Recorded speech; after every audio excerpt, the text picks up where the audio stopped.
dengan NIM B1B1B2018, saya dari Prodi Ilmu Pemerintahan, Fakultas Hukum Universitas Jambi. Ini saya akan mempresentasikan mengenai korupsi dari mata kuliah Korupsi dan juga Pemerintahan yang diampu oleh Bapak Alfa Berliansyah, SIP, FIP. Baiklah, langsung saja kita mulai.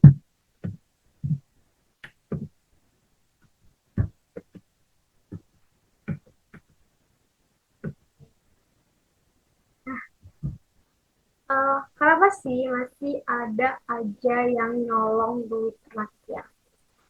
Akar masalahnya itu tuh yang bikin pusing. Kenapa selalu aja ada koruptor di Indonesia ini yang tidak berhenti, yang tidak ada selesai-selesainya. Nah, korupsi di Indonesia tuh basically udah jadi tradisi turun-turun yang toksik banget, dimana dari zaman kolonial sampai sekarang budaya asal bapak senang dan juga nepotisme udah mengakar kuat yang bikin makin parah. Nah, korupsi adalah masalah global yang merusak demokrasi, menghambat pembangunan dan juga merongrong kepercayaan publik. Di Indonesia, korupsi menjadi tantangan serius dan mewujudkan tata kelola pemerintahan yang baik. Jadi, korupsi ini menjadi tantangan yang sangat-sangat besar dan juga sangat-sangat berat dalam mewujudkan tata pemerintahan kelola di Indonesia yang baik. Di mana pada PowerPoint kali ini kita akan membahas mengenai pola, contoh kasus, dan juga strategi penanggulangan. Baiklah, langsung saja kepada latar belakang korupsi di Indonesia. Nah, korupsi merugikan negara secara finansial dan juga merusak sendi demokrasi. Di mana World Bank pada tahun 2023 mencatat sekitar 1 triliun US dollar suap global dan 2,6 triliun US dollar hilang akibat korupsi setiap tahun. Di mana indeks persepsi korupsi atau IPK Indonesia pada tahun 2023 menjadi adalah 38 dari 100, di mana Indonesia menempatkan dirinya di peringkat 110 dari 180 negara di dunia.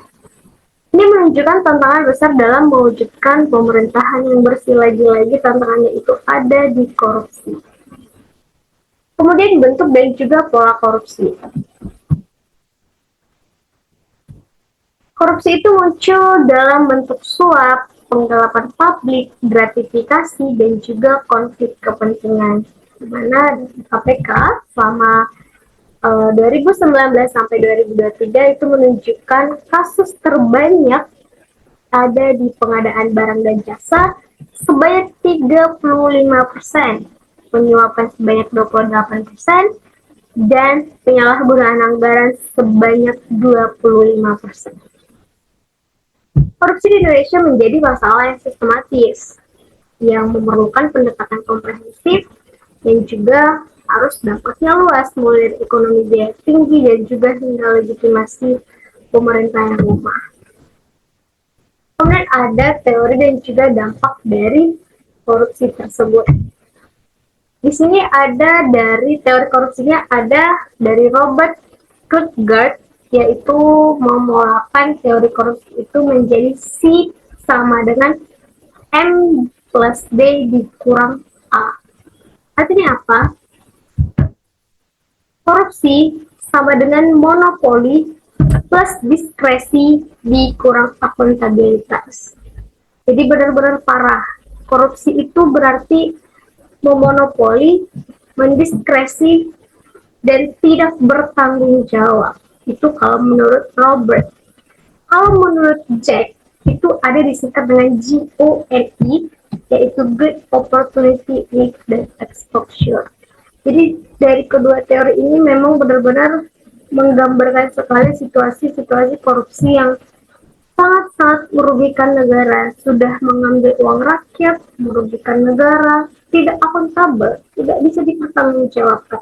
Tentu sangat merugikan masyarakat ataupun negara yang sudah memilih pemerintahnya untuk menjadi wakil-wakil rakyat, tapi kemudian dibalik dari ekspektasi masyarakat itu uang daripada masyarakat atau warga negara dan uang negara itu dimakan atau dicolong oleh pemerintah tikus, pemerintah nakal yang tidak bertanggung jawab. Sebenarnya teori dan juga dampak dari korupsi ini paling besar itu ada di dampak ekonomi, di mana korupsi menimbulkan ekonomi biaya tinggi, menghambat investasi, memperlebar kesenjangan sosial. World Bank itu memperkirakan pertumbuhan ekonomi 0,5 sampai 1% lebih rendah di negara korup, contohnya Indonesia. Indonesia ini benar-benar negara korup yang tidak masuk akal, yang para pejabat-pejabatnya itu dengan tega dan tidak bertanggung jawab memakan uang negara dengan biaya dan juga jumlah yang sangat fantastis. Ya, dengan bahasa kasarnya mereka sudah memakan uang rakyat tapi merasa tidak bersalah gitu.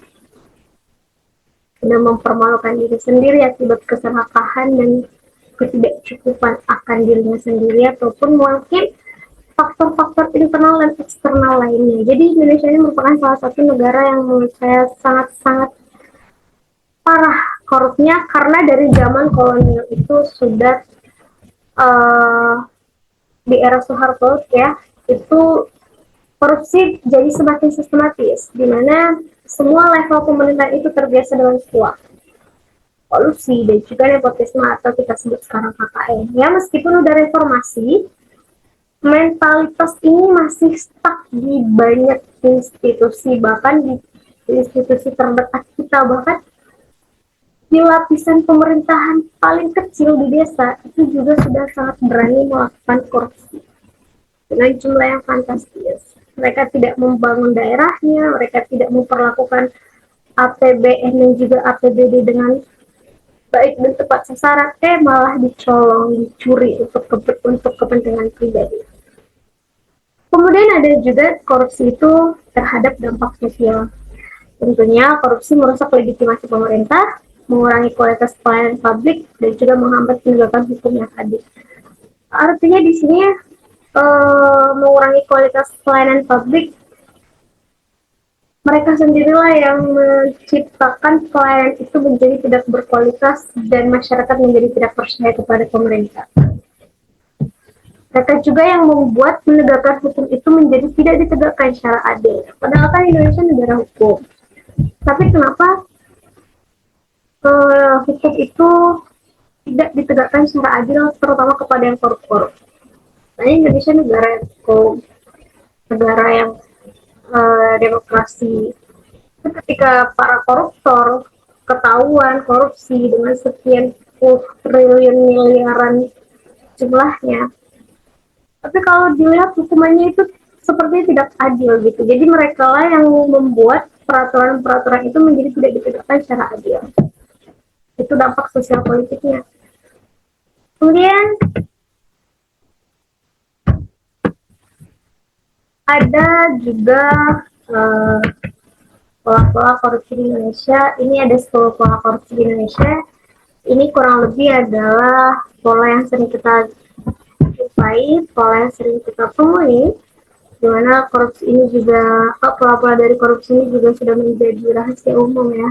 Semua orang sudah tahu, masyarakat sudah tahu, pemerintah sudah tahu. Dan lebih parahnya lagi, kita sudah tahu bahwa pola korupsi ini itu sudah ya katakanlah sudah mendarah daging, apalagi untuk para pejabat-pejabat. Tapi dengan bangganya mereka masih terus melakukan itu, melakukan dan bisa dikatakan yang kasarnya, mohon maaf, ya mereka tidak tahu malu dengan perlakuan mereka. Itu bukan uang mereka, dan mereka juga digaji untuk pekerjaan mereka. Kita sebagai pejabat publik juga ada gajinya, juga diupah. Kenapa mereka harus mencolong uang rakyat dengan jumlah yang sangat fantastis? Apalagi dengan berita-berita korupsi pada akhir-akhir ini sangat-sangat parah, sangat tidak memperdulikan masyarakatnya. Program-program ketika dia ingin menjabat itu sudah dilupakan, visi misinya sudah dilupakan. Yang penting dia bisa memakan uang yang bukan miliknya. Oke, sini pola-pola korupsi di Indonesia itu kurang lebih yang pertama ada kolusi. Kata kolusi ini juga kita sudah tahu ya bahwa kolusi itu merupakan kerjasama rahasia antara pejabat publik dan juga pihak swasta untuk kepentingan pribadi dan yang pastinya merugikan kepentingan umum. Contohnya adalah tender proyek fiktif. Jadi di sini juga saya sudah sangat jelas adanya kerjasama antara pejabat publik dan juga pihak swasta ketika misal ada proyek besar, kemudian pejabat publik dan swasta bekerja sama, biarlah swasta yang mengambil alih proyek tersebut, lalu kemudian komisi antara pejabat publik dan pihak swasta dibagi dua. 10% anggaran kepada proyek tersebut yang jalan hanya 40%, 60%-nya itu bagi-bagi. Itu merupakan kolusi. Pola korupsi yang bentuknya kolusi. Kemudian ada disolusi. Disolusi ini adalah penyalahgunaan aset atau dana publik untuk kepentingan pribadi tanpa mekanisme yang sah. Contohnya dana pembangunan desa untuk pesta pribadi. Hal ini saya rasa juga cukup sering di daerah-daerah ya, karena ketika biaya atau dana untuk desa itu turun, yang tadinya untuk pembangunan itu diambil untuk kepentingan pribadi daripada si pejabat atau pelayan publik yang berada di desa tersebut. Akhirnya pembangunannya itu mangkrak hanya untuk kepentingan pribadi. Lalu biayanya dikemanakan? Ya diambil untuk pesta-pesta pribadinya, untuk kepentingan pribadinya, sehingga programnya mangkrak, pembangunannya tidak jalan. Itu merupakan disolusi. Kemudian ada manipulasi pajak. Ini juga contohnya adalah perusahaan melaporkan pendapatan lebih rendah, di mana memasukkan data keuangan untuk menghindari kewajiban pajak atau menutupi penyimpanan dana. Wow. Ini juga seperti sudah sering terjadi, di mana memanipulasi pajak, ya, bahwa contohnya nih perusahaan melaporkan pendapatan pajak itu lebih rendah dari yang sebenarnya. Supaya apa? Supaya ya pendapatan yang tadinya tinggi itu sebagian diambil untuk si pejabat, kemudian dia melaporkan pajak rendah, ternyata bukan, dia hanya memanipulasi data supaya dia bisa mengambil bagiannya daripada pajak itu merupakan manipulasi pajak. Ada nepotisme dan favoritisme, ini adalah yang sudah benar-benar terjadi di depan mata. Dan sampai sekarang belum ada, ya sudah mulai ada perkembangan yang lebih baik mengenai nepotisme ini. Mungkin di beberapa perusahaan, di beberapa tempat, nepotisme ini mungkin sudah mulai berkurang, tapi tetap masih ada, di mana nepotisme itu merupakan memberikan keistimewaan kepada teman, keluarga, kerabat, tanpa kualifikasi. Ini contohnya sudah sangat banyak ya dalam merekrut merekrut tenaga kerja. Kemudian di sini contohnya kepala dinas melantik keponakan tanpa seleksi resmi. Itu kan sudah menyalahi aturan. Tapi untungnya sekarang itu sudah merit system itu sudah mulai berjalan ya, meskipun tidak maksimal secara 100%, di mana nepotisme ini masih tetap ada, tapi sudah bisa diimbangi melalui merit system. Oke. Kemudian di sini lanjutan dari pola korupsi tadi ya, ada juga proyek fiktif, markup anggaran, bisnis orang dalam, dan pola komisi. Kalau proyek fiktif ini adanya kegiatan untuk pengadaan yang dilaporkan seolah dilaksanakan padahal tidak ada. Contohnya pelatihan fiktif dengan dana dicairkan. Wow, hebat sekali proyek fiktif ini. Dilaporkan bahwa seolah-olah kegiatan itu dilaksanakan, sementara nol sama sekali tidak ada, tapi dana dicairkan. Ini kenapa ya? pola-pola pemikiran para pejabat sekarang itu sangat-sangat tidak bisa dipercaya gitu. Kenapa mereka sampai seserakah itu? Aku kan menghalalkan segala cara supaya mereka bisa memakan uang yang bukan milik mereka. Itu tadi proyek fiktif. Ada juga markup anggaran menggelembungkan nilai anggaran proyek, sisanya diselewengkan. Contoh, pembelian laptop dengan harga digelembungkan. Seperti yang baru-baru kali ini didengar ya, ternyata uh, salah satu menteri pendidikan itu ya melakukan korupsi sebanyak 9,9 triliun. Itu juga merupakan pengadaan laptop, dan 9 triliun itu bukan jumlah yang sedikit. Benar-benar pejabat mana lagi yang harus dipercayai oleh masyarakat? Itu dana untuk pendidikan loh. Bisa-bisanya dikorupsi untuk dana pendidikan. Pemerintah berkuar-kuar pendidikan Indonesia rendah, hei itu dana aja dikorup. Lalu pejabat mana lagi yang harus dipercaya oleh publik? Minim dan juga rasa percaya dari masyarakat kepada pemerintah itu sudah sangat menipis. Kemudian bisnis orang dalam ini juga yang sangat-sangat sering ditemui, sepertinya bisnis orang dalam ini sama seperti nepotisme tadi, bisa merekrut anggota misalnya tenaga kerja atau menjadi staf pegawai atau pekerja di kantor tanpa melalui kualifikasi yang tertentu atau melalui SKP dulu. Ada juga pola korupsi di mana pejabat menerima potongan dari nilai transaksi pengadaan. Contohnya, kasus korupsi proyek besar dengan komisi. Di sini juga ada tentang pemalsuan dokumen dan juga suap. Ini merupakan lanjutan dari 10 pola tadi. Di mana pemalsuan dokumen itu artinya membuat, mengubah, atau menggunakan dokumen palsu untuk memuluskan korupsi. Contoh, pemalsuan surat izin usaha agar proyek berjalan tanpa memenuhi syarat. Sejahat apa mereka sampai memalsukan dokumen? Wow. Kemudian suap atau bribery, di mana suap ini juga sangat-sangat sering kita temui, bahkan kehidupan sehari-hari ini sudah menjadi rahasia. Suap itu ada di mana-mana, keliling kita ada, di mana-mana ada. Karena suap ini mulai dari contoh kecil itu sudah bisa kita lihat kehidupan sehari-hari, bahkan dimana suap itu kan bisa didefinisikan yang memberikan uang atau hadiah kepada pejabat untuk mempengaruhi keputusan ilegal, memberikan amplop, adalah urusanku dipermudah ini begini amplopnya, sudah selesai urusan. Biasanya orang-orang kalau ditilang polisi kan biar urusan cepat selesai dan motor tidak ditahan, ya udahlah kasih amplop aja segini 200 300 udah selesai. Nggak ada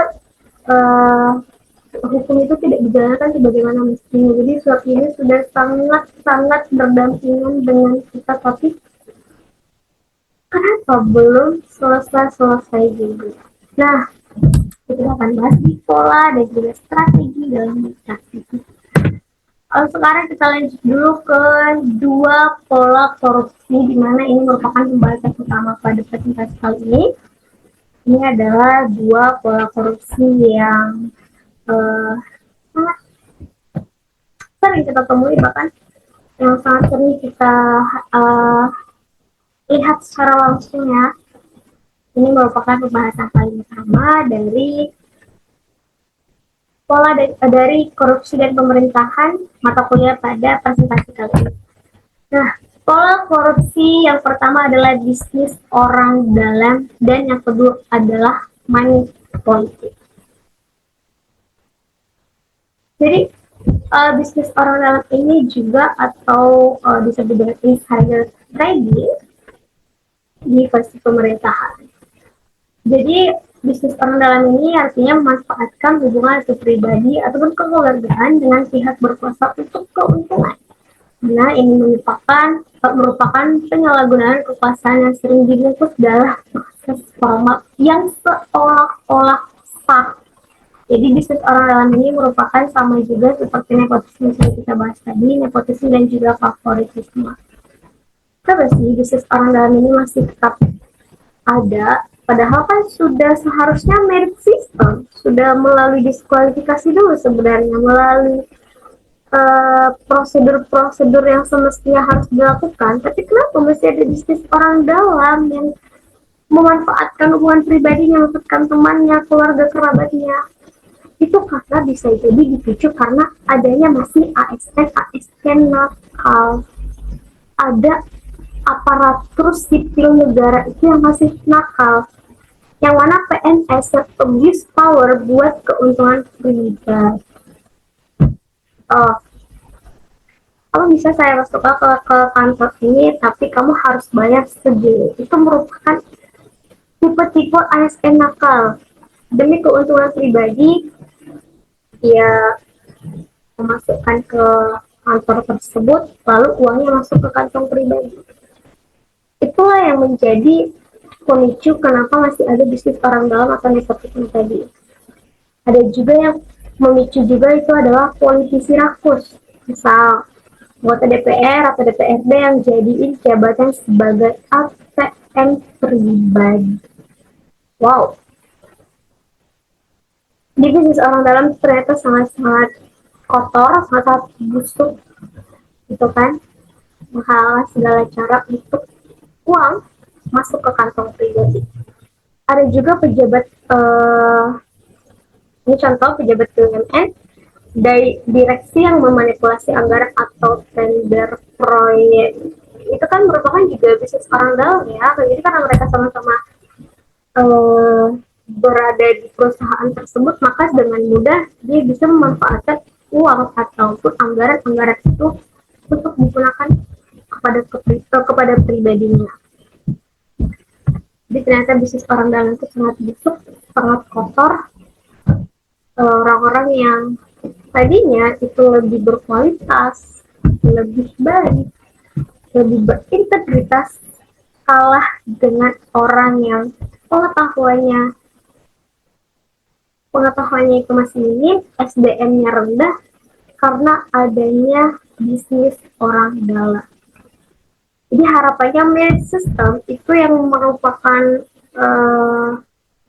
perekrutan melalui kualifikasi, melalui prosedur yang semestinya dilakukan itu semakin ditingkatkan supaya tidak ada lagi bisnis orang dalam ini. Dan harapannya ketika pola-pola korupsi yang sudah dijelaskan tadi termasuk bisnis orang dalam ini juga ditindak secara tegas supaya tidak ada lagi ASN nakal atau pejabat-pejabat nakal yang seperti itu. Kemudian kita membahas money politik. Money politik ini juga sangat-sangat sering, bahkan setiap pemilihan ada.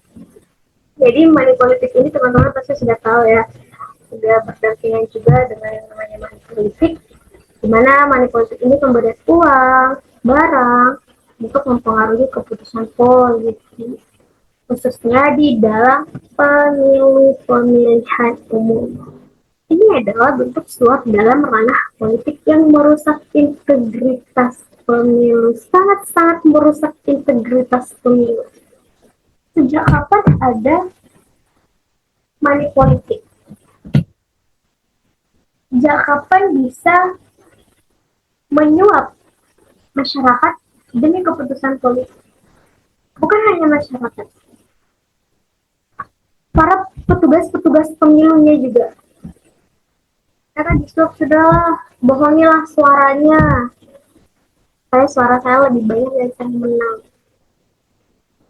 Wow, itu benar-benar perlakuan yang busuk juga dari calon-calon yang akan memimpin. Ya bagaimana mereka sudah melakukan hal seperti itu sebelum memimpin saja sudah kelakuan busuknya, apalagi sudah menjadi pemimpin. Jadi money politik ini juga harapannya ditindak secara tegas.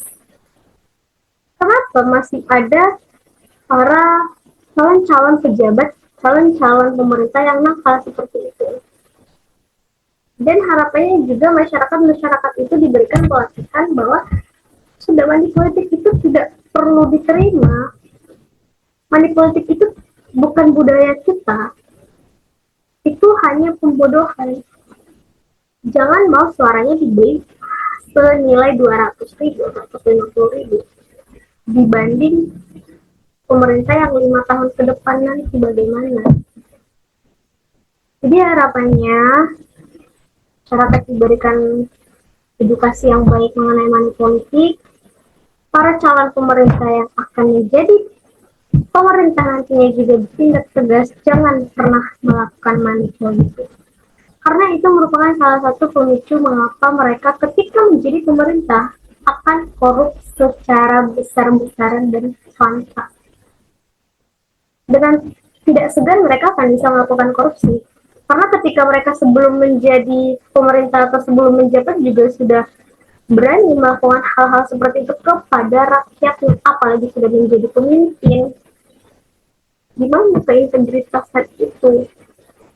Apakah publik masih percaya kepada pemerintah? Tidak. Itu merupakan pola-pola korupsi yang sangat sering kita temui ya. Ada bisnis peranggalan, ada juga money politik.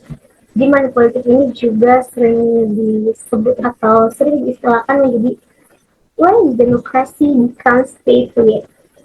Jadi ada yang namanya jual beli suara, ya kan? Yang literally bayar pemilih buat coblos kandidat tertentu. Ada mahar politik, nasi, kampanye hitam, dan banyak lagi segala cara dihalalkan supaya dia menjadi pemimpin, supaya dia mendapatkan jabatan itu. Dan ketika dia sudah menjadi pejabat, visi misi yang sudah dia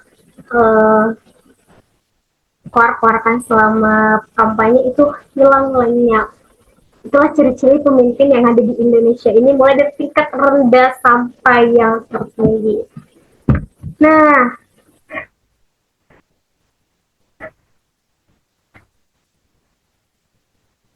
di sini kan sudah ada beberapa pola korupsi sudah dijelaskan. Kemudian yang paling utama juga pola korupsi dari perundangan money politik. Kita akan bahas strategi atau cara mengatasi. Jadi strategi dalam mengatasi korupsi itu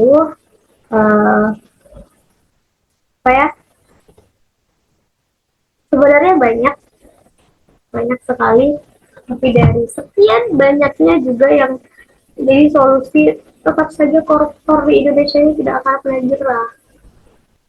Mungkin satu-satunya cara yang bisa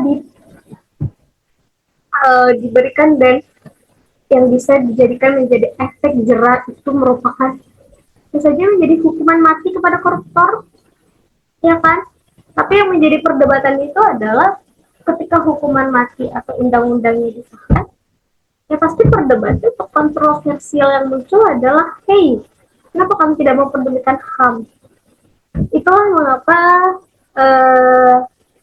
solusi dalam mengatasi korupsi itu sampai sekarang tidak beres-beres, tidak selesai-selesai, maka koruptor semakin merajalela.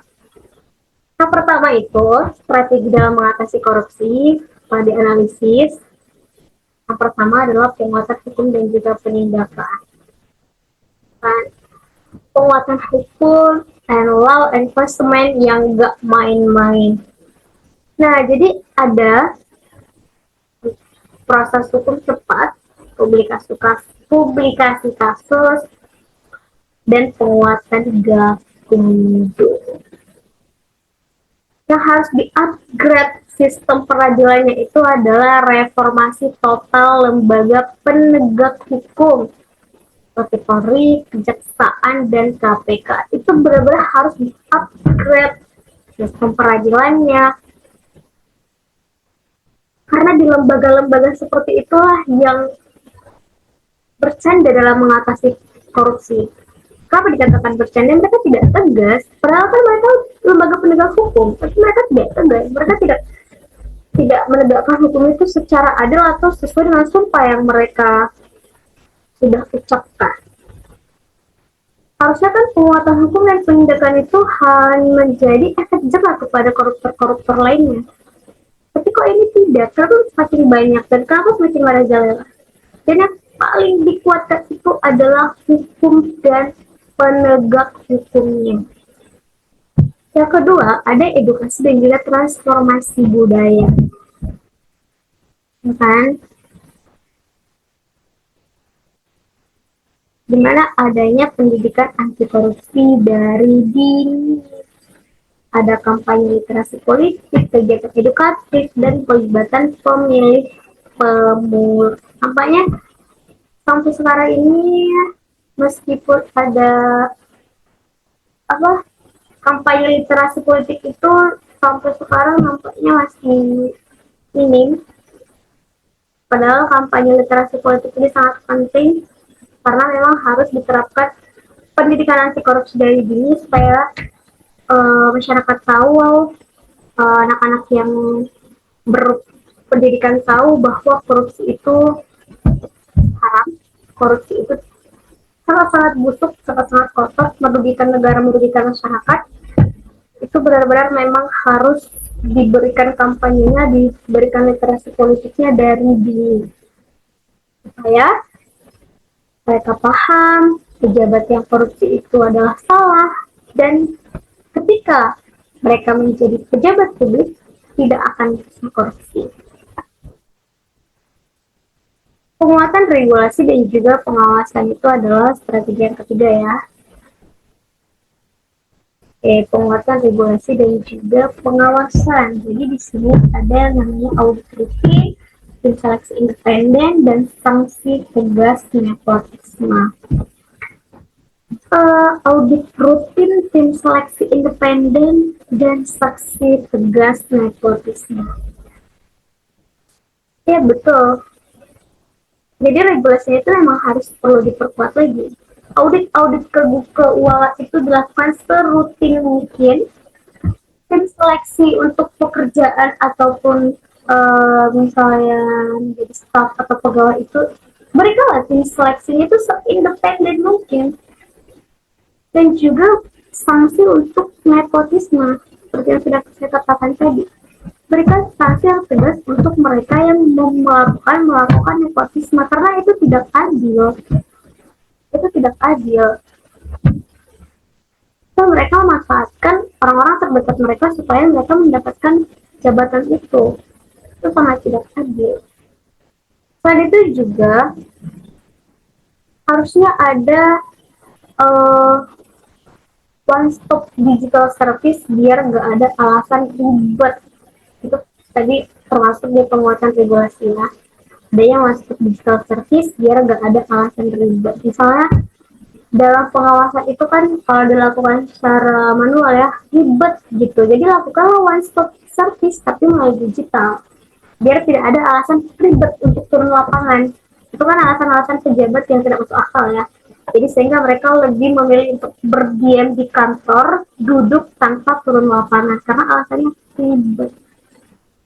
Oke, yang terakhir adalah partisipasi publik. Partisipasi publik ini juga kan sering disebut dengan power to the people, di mana transparansi informasi, pengumuman terbuka, dan pelibatan masyarakat itu memang harus diikut sertakan. Transparansi informasi. Kan transparansi informasi ini sudah banyak menggunakan e-government, terutama platform pelaporan korupsi yang aman dan juga anonymous. Jadi transparansi informasi ini kan dilakukan secara digital. Jangan ada informasi-informasi yang misinformasi, maksudnya mereka harus terbuka atas semua informasi yang ada di pemerintahan itu tentang keuangan, bagaimana kinerja ada pemerintah. Pengumumannya harus terbuka, harus benar-benar transparansi, jangan ada yang ditutup-tutupi gitu. Supaya masyarakat itu tahu, supaya masyarakat itu percaya kepada pemerintah. Oh ternyata kinerja mereka baik.